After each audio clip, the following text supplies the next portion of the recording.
අපි හැමදාම පාරේ දකින ඒ තෙචර ලොකුවට හිතන්නේ නැති දෙයක් නේද වාහනවල අංක තහඩු.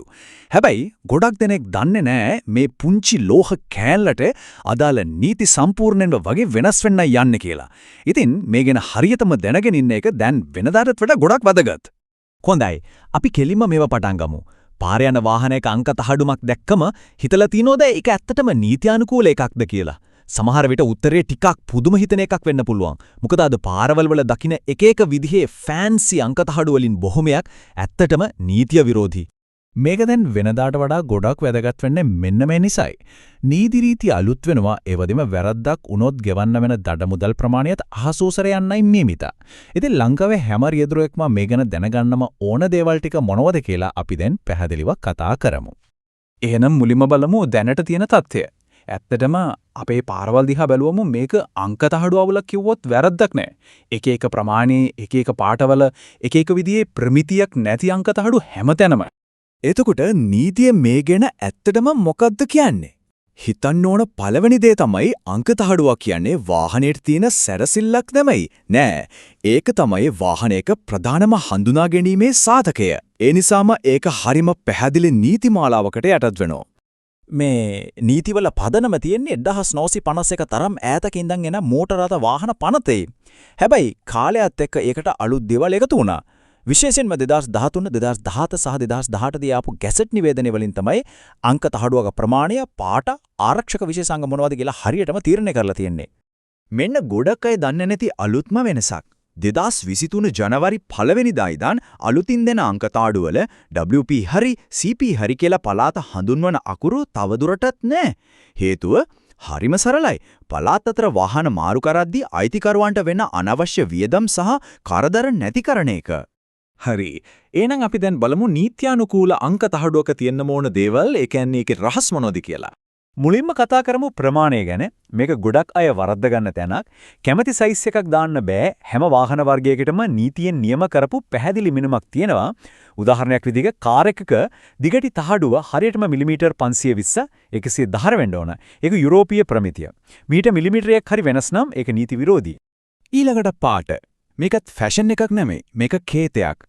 පෞද්ගලික වාහනවල නම් ඉස්සරහා තහඩුව සුදු පාට වෙන්න ඕන. පිටිපස්සේ තහඩුව කහ පාට වෙන්න ඕන. දෙකේම අකුරු කළු පාටින්. හැබැයි නිල් පාට තහඩු දැක්කොත් ඒ රාජ්‍යතාන්ත්‍රික වාහන, රතු පාට ඒවා ගරාජ් වාහන. දැන් තමයි වැදගත්ම කොටස. ව්‍යාජ තහඩු නවත්තන්න දාලා තියෙන ආරක්ෂකාංග. පළවෙනි එක තමයි රාජ්‍ය ලාංඡනය.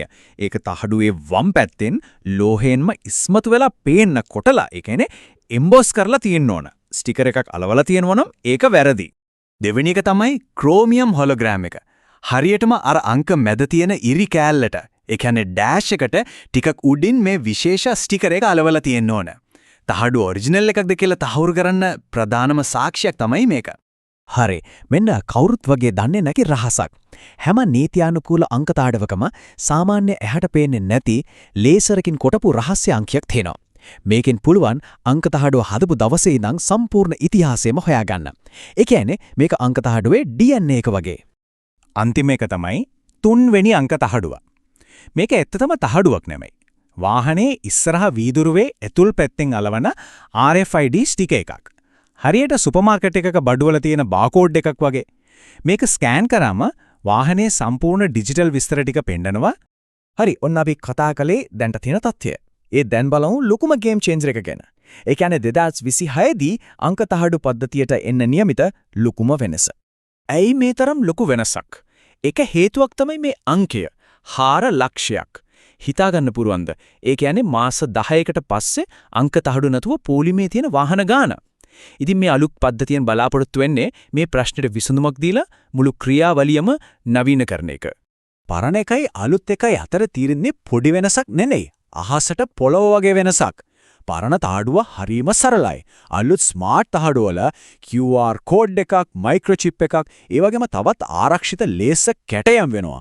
මේක සම්පූර්ණයෙන්ම වෙනස්ම ලෙවල් එකක්. ඉතින් මේක නිකන් කතාවක් නෙමෙයි, වැඩේට පැහැදිලි ප්ලෑන් එකකුත් තියෙනවා. මාර්තු 10 වෙනිදා අලුත් මුද්‍රණ යන්ත්‍ර 10ක් ගෙන්න ගිවිසුම් අත්සන් කළා. අප්‍රේල් මාසයේ ඉඳන් අලුතින් ලියාපදිංචි කරන වාහනවලට මේ අලුත් තහඩු දෙන්න පටන් ගත්තා.